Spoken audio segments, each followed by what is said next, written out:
Xiyyaarri fedhiisa Itoophiyaa Shaangaayitti gubate. Xiyyaarri fedhiisa daandii qilleensa Itoophiyaa Booying 777 Chaayinaa buufata xiyyaara Shaangaay keessatti bakkuma dhaabbatetti gubachuun dhaga'ame.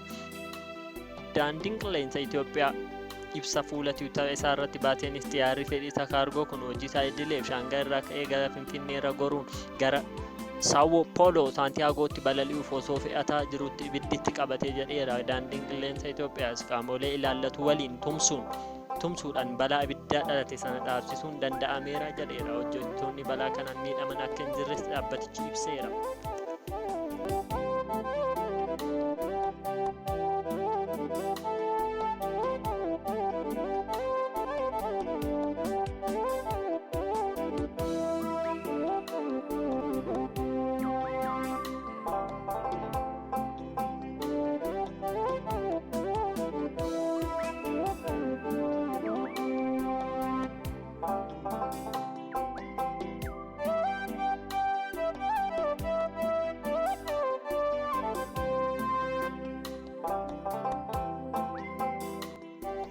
Xiyyaarri fedhiisa Itoophiyaa Shaangaayitti gubate. Xiyyaarri fedhiisa daandii qilleensa Itoophiyaa Booying 777 Chaayinaa buufata xiyyaara Shaangaay keessatti bakkuma dhaabbatetti gubachuun dhaga'ame.